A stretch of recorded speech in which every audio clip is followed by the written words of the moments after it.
Good morning from Sacred Space at Titania's Realm. As you can see, it's a glorious, glorious day. I've got all my bedding on the line. I normally wash my bedding on a Monday and hang everything out, but it was grey and a bit drizzly and a bit awful yesterday. And it did brighten up later in the day, but anyway, I'm a day late doing my bedding, but that's okay. We're not in a race to the top of the most domestic goddess in the world. In fact, I'm late changing my sheets at all because I left them a bit longer than I normally do. But it's such a glorious day. I thought, carpe diem. Today is a good washing day. So it's the 13th of June 2023 and I've been incubating quite some distress and pushing it down and processing, and I think incubating is the correct word, and not sure really how I should respond or what my next step will be, except to keep on breathing even with my asthmatic wheezy chest, and keep delighting in each day, whatever it brings us, and enjoy my finding passion and enjoyment in my existence. I haven't been wanted to exist for quite some time by certain people in my family of origin, who set up all sorts of scenarios in which they actually actively tried to kill me. And the sadism, or the sadomasochism, I suppose, because it doesn't actually behoove them to be vicious, it actually bites them back on the arse, is still fairly entrenched in the family dynamic. So what am I talking about?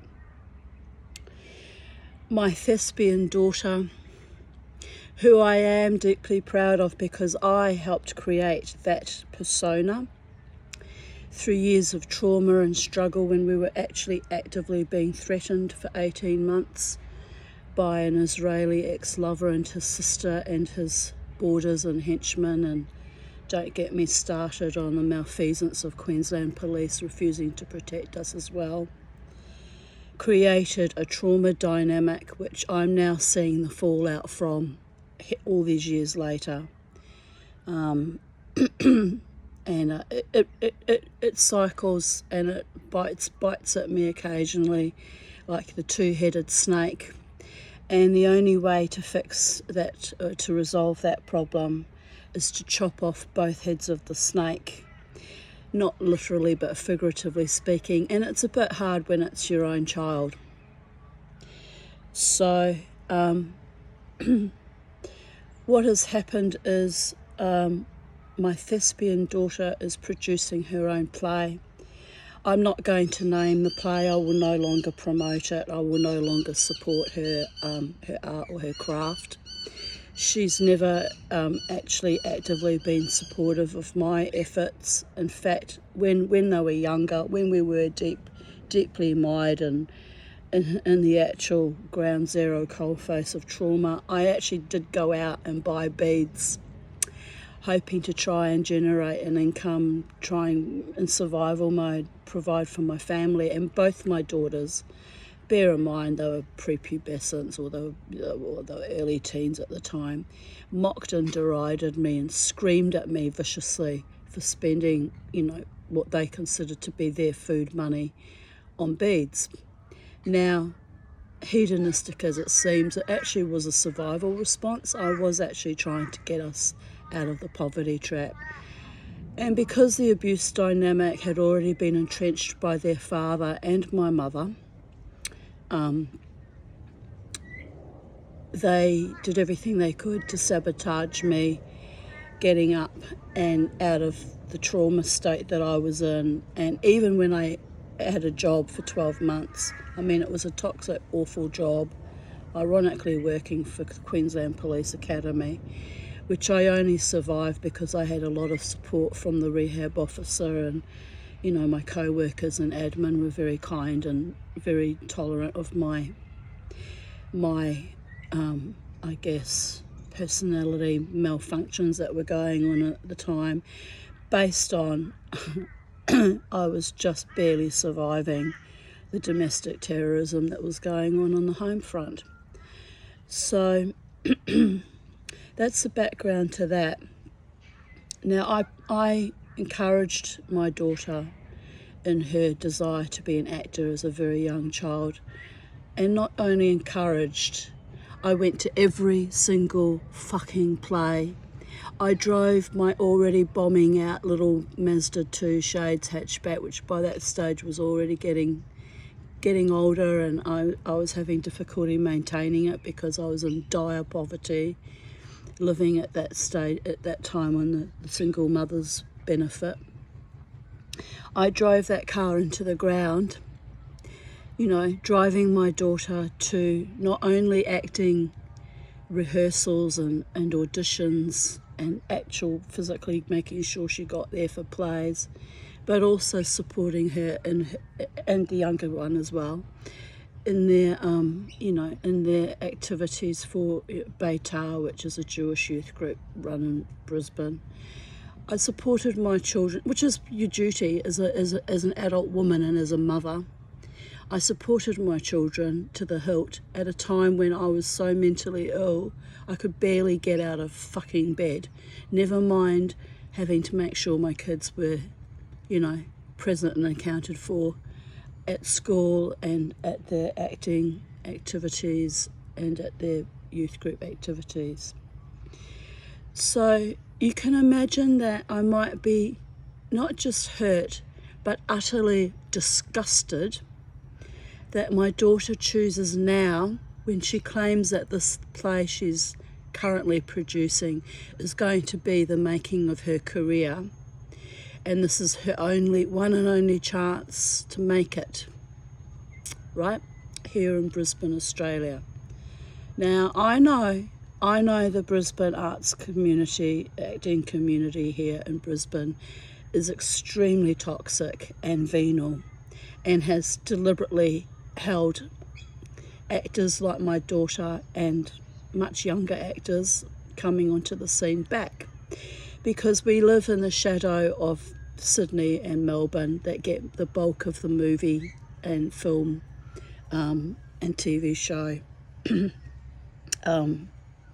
industry, and is very elitist and considers Brisbane to be a parochial backwater, which is not fair, because we have some incredibly talented, intellectual, brilliant minds here in Brisbane who deserve to shine. So my daughter deserves to shine because she is extremely talented, extremely gifted, and also has worked hard for her art. So there's no disparagement on that by me. I have no issues with that. You know, I have always supported her, even in her little, you know, tiny little cameo appearances in plays, because it's not about, you know, how big the role is or how important the role is. It's about the commitment to your art. If you're going to be a tree, be the best goddamn tree you can be, for example. So Mama T is being the best tree she can be, and I'm holding my roots in solid ground, even though I was struck by lightning when my daughter told me that, you know, not for the first time, for the second time, she didn't want me at her play. And her rationale was this. The play has some raunchy sex scenes where she has to strip down to her underwear and have sex with the male no, you can't call them a star, the male co-actor or whatever, co-optive, whatever. I'm so disgusted I barely have words. Not about the stripping down to your underwear. I said to her, why are you doing this to me? I said, I gave you permission to perform in Rocky Horror Picture Show when you were only 15, and that was involved a lot of wearing underwear and sexual overtones. So why now at 37 are you suddenly squeamish about your mother seeing you perform in your underwear? Curious minds want to know. It's not about the underwear or the sexual nature of the play, is it? She tells me I have no boundaries, that I even want to see her perform in her underwear. And I'm wondering if Mother Hydra's babies, because she's fully vaccinated, people, have actually eaten into her brain and have chewed out parts of her mind. Because she went on to tell me that she was still inviting my best friend Jared to come and witness her in the play. My best friend Jared, who, by the way, is not exactly a very particularly sexual person, or never certainly exhibited that behaviour around us, is given carte blanche permission to watch my daughter prance around in her underwear, as she puts it, fucking a male actor. And she decides that, in my case, that she should be ashamed that I might see this in the presence of, her peers and the Brisbane acting community, and, well, I guess she hopes, directors and producers, and, that it might lead to more work. Well, if you have to be so embarrassed of fucking and prancing in your underwear in front of, your own mother, in the presence of your academic and thespian peers, then perhaps deep down you know that this was not the right play for you. But anyway, my issue is this. She threw in my face that my ex-husband, who I abhor anyway, there's no way that I would have gone to the play at the same time he's there, because I find him completely venal and dull intellect psychopath who completely undermined me and ruined my life. And now his daughter is starting to do the same thing. Well, not starting. It's a cyclic pattern that comes often at this time of year, winter time, the winter of our discontent. We lash out at Mummy for some obscure reason. This time it's about her play and her need to maintain focus and professionalism in front of her peers and her potential industry sponsors. Let me speak to what it really is. Ageism, elitism, otherwise known as snobbery, ivory tower syndrome, and embarrassment that she thinks that I might, pick my nose in front of one of her I don't even what you'd call them, in front of one of her media whores. Because let's face it, if you're having to produce plays full of sexual activity, you are whoring yourself on some level, and deep down she knows that. You don't need to make a whore of yourself to succeed in life. Just saying. This is not a disparagement on women who actually sell their body for sex, because sex workers are a necessary component of our society, given the fact that sexuality has become so distorted and warped that you can barely get a red-blooded man and a red-blooded woman together for a normal, healthy discourse of just basic, normal date over a cup of tea or perhaps dinner. So I'm sure that the sex working industry is thriving because there's a lot of really horny, desperate people out there who can no longer connect to women on any basic level apart from, using and abusing and resorting to having to pay for it, I suppose. So, sexuality. Now, don't get me wrong, my daughter has always been she's a Scorpio, she's always been a ribald sexual person. So, I have no qualms about that. The qualms I have is, why is she suddenly embarrassed to have her mother at her play? And why did she feel the need to throw it in my face that my ex-husband and his girlfriend were upset because the girlfriend wanted to go to the play too? And that I should get therapy since I'm so upset about her putting up boundaries against me being at the play. Infantilization, marginalization, and humiliating me about the fact that my mental health issues are not always that good. Let's be real here.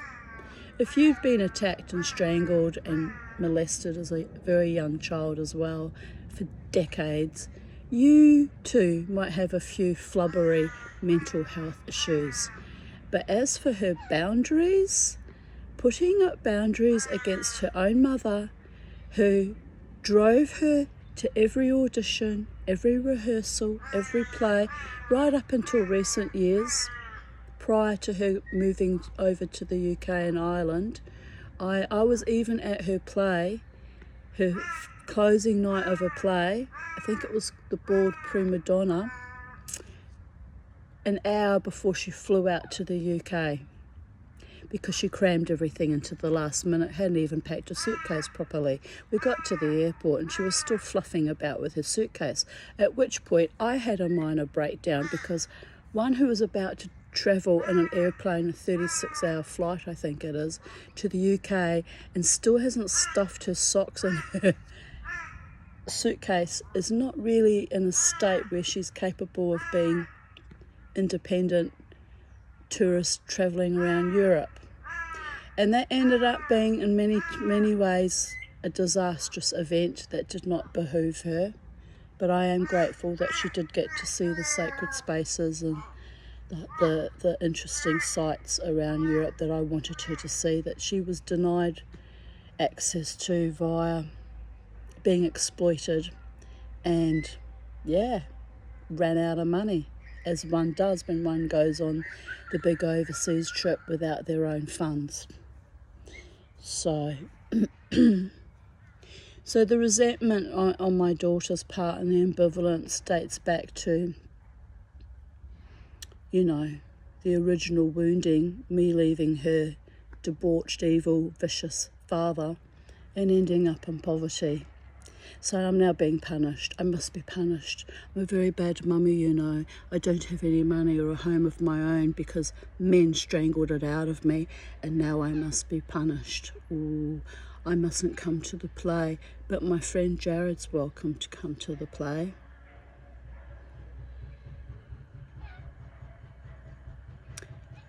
Can you see what's wrong with this picture? Because I do.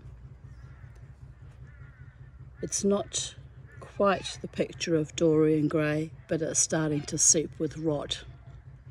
Just saying. So I've been quite distressed about it, but there's nothing I can do, short of selling everything I own and moving to, I don't know, where can a 58-year-old woman on a disability pension in Australia even travel to?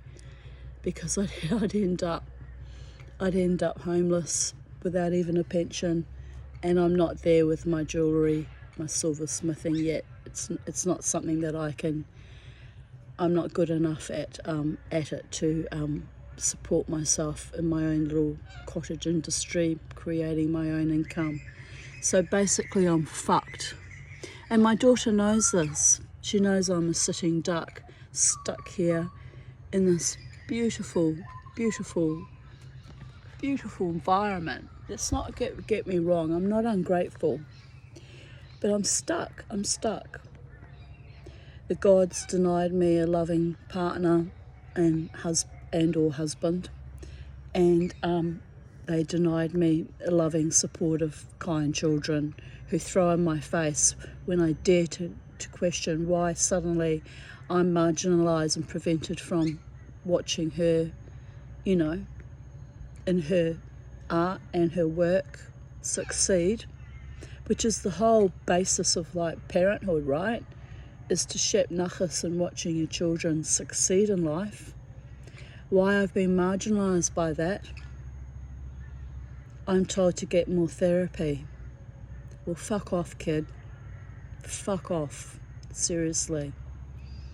20 plus years of therapy has taught me the value of the fuck off. It's probably all it taught me. But let's be real here. I've always had a Boadiceulian attitude since childhood, and no is a complete answer. And my daughter is telling me no, so I will also respond with my no. You don't get to marginalise and dehumanise and belittle me and humiliate me in your sadistic little games that you've inherited genetically from either my narcissistic psychopathic mother or your own dull intellect psychopathic father. You don't get to do that to me. I'm done.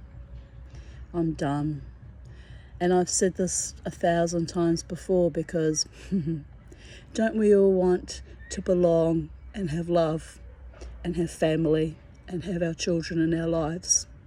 Don't we all want just that modicum of respect and genuine care? But when push comes to shove, for example, at my last surgery when I nearly died and I was extremely ill, all I received was abuse. And now her star is rising, Be'ezrat Hashem, by the will of God. Finally, she's strutting her stuff. And in a zombie apocalypse, but Mother Hydra's little worm in her head tells her to negate her own mother, who's only ever been good and kind to her and supportive. Then there is something very evil and debauched and toxic in that. That's my feelings on it, and that's my belief system. And I'm sticking to that. So how did I respond to this? Because I know that my own family don't really give a flying fuck about me, and it hurts, especially after the effort I put in, and harder times than these when I had no money and I was under constant, virulent, vicious, verbal, emotional and physical attack. I raised those children by myself. Verily by myself, without a word of a lie. And yes, I did have the help of the Australian government's single mother's pension, so there was barely enough food on the table and the rents were paid, but there was very little wiggle room from that. And the demands got more and more narcissistic and psychopathic on the part of my younger daughter, which is why we are estranged, because she was also cruel and condescending and vicious beyond belief, especially when I came home from the horrific hysterectomy bladder repair surgery in 2007. It was horrific how I was treated. So why would I have these people in my life, I ushered them forth into this planet via my vagina in extreme agony, as every other mother on this planet has done. Some mothers had joyful and less painful births because they had loving husbands and families and were nurtured and loved. And I tell you what, being loved and nurtured makes all the difference in the world when you're pushing out something the size of a watermelon from between something the size of an orange. just saying.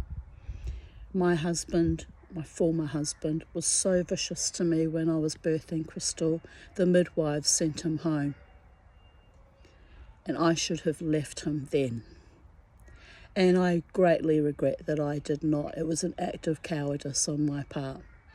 And it was an act of faith when I fell pregnant, only 10 months later, to carry on with that pregnancy and have Jasmine as well, because both my mother and my husband demanded that I aborted that fetus, and I refused in my typical Bodicea defiance, because life is life and life finds a way.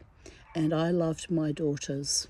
I loved them to the point of insanity beyond the realms of mortal ken, right up until they entered adolescence and started turning vicious, and even then I loved them.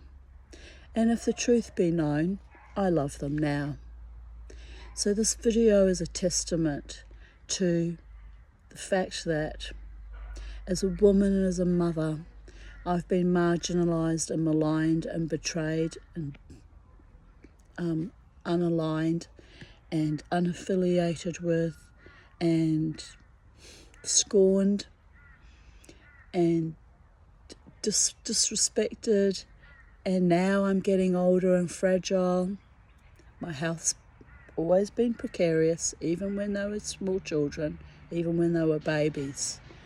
But now, in the twilight of my years, when I am no longer socially visible, I'm maligned because we wouldn't like the acting industry, dignitaries, to see her poor, disenfranchised old mother now, would we? Oh, the shame. Oh, forswear it. Oh, we can't have that. Oh, no. She might say something inappropriate like, fuck, which I would not do, by the way. I would not do. But I'm well aware that I'm deemed not good enough. And throwing her father and his girlfriend in my face was the ultimate act of putrescence. As I said to her, I don't give a fuck about those people. I really don't. I didn't give a fuck about that man. The time he set me up to be strangled and I came home and he said he wished he'd beaten me earlier. He was just a monster. And monsters don't change. And now his adult children are becoming more and more like him. I have no option but to detach and completely cut ties. There's no other option. I can't move away from here because of poverty issues, and where would I go? Where would I go? In a world gone fetid and mad that treats older women like dirt, where would I go? So, Custer's last stand. I sit here in sacred space in my garden with my bird and my dog, alone and isolated. And it's been that way for a very, very long time, actually. Decades. I've lived here 2 decades, 20 years as of the 5th of May it was. And the marginalisation and the isolationism has gotten worse, to the point where the only people that I see in my home now is my cleaning lady sent by the Australian government, the Queensland government, and my friend Lynn, who, does visit me regularly. That's it. They're the only people I see. And am I upset about that? No. It's preferable to be alone and isolated and marginalised than live with superficial, false, toxic, destructive, abusive, cruel, sadistic, fake people. It's a horror without end.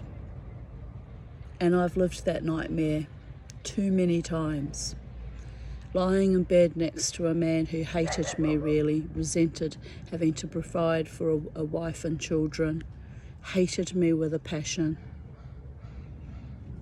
Having to have sex with that, knowing that he hated me, was the most demoralising, crippling, sickening, soul-destroying thing of all. It was like being raped, people. It really was like being raped. So I went out into the world from that awful marriage, hoping rather idealistically and foolishly, against hope, to find real love and passion. What did I find? More users and abusers. And maybe this is the reality of human civilization. It's all about, the cults and the using and abusing and the taking and, the dishonour and the disrespect. I've had more of that than most people I know, and I have survived it. So, what can we say about that? Today I watched a documentary, a podcast. I watched 2 podcasts. Andrew Gold. The first one was with David Badiel. They were both atheists. The second one was Richard Dawkins. And they talked about, the fact that there is no God and that they're atheists. And the first man's actually Jewish. I always find Jewish atheists deeply amusing, actually, because it's a form of rebellion. It really is. But I agreed with them that Judaism is a no-CD religion. And I myself am a very, very relaxed Jew now. I've absolutely let it all slide. But that doesn't mean that I no longer believe in God. I still have a faith in, some higher power out there. Keeps us rolling along. So the cult of narcissism that we live in, where, thespian daughters are ashamed to have their mother at their industry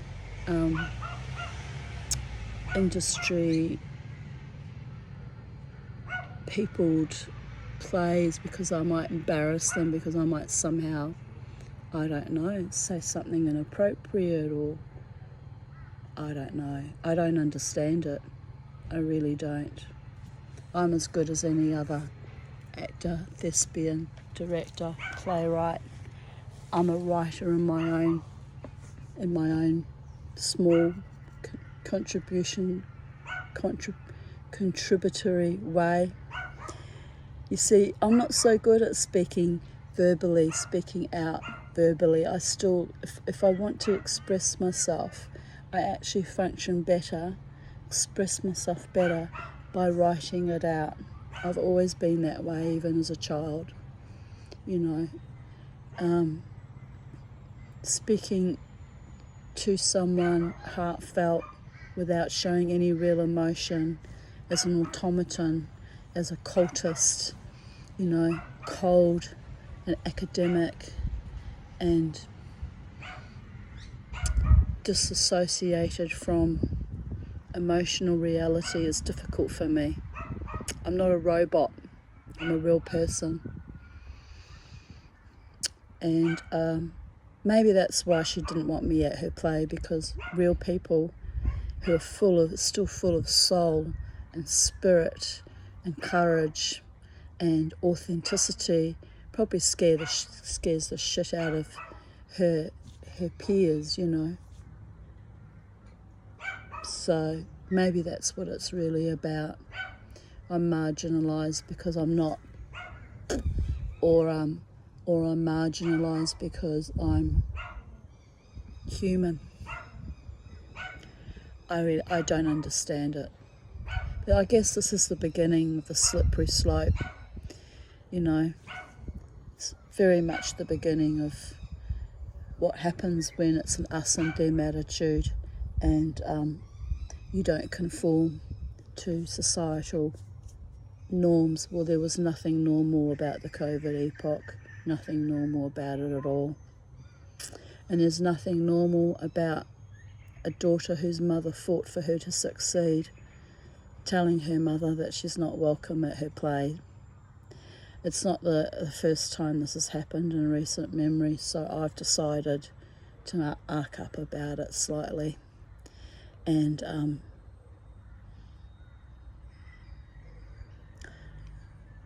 life will go on, with or without her and her cohorts. I don't need you. I don't want you. I don't need the disrespect. I don't need the dishonour. I don't need the disinclination to have any kind of moral integrity or kindness towards your own mother. And you know, you want to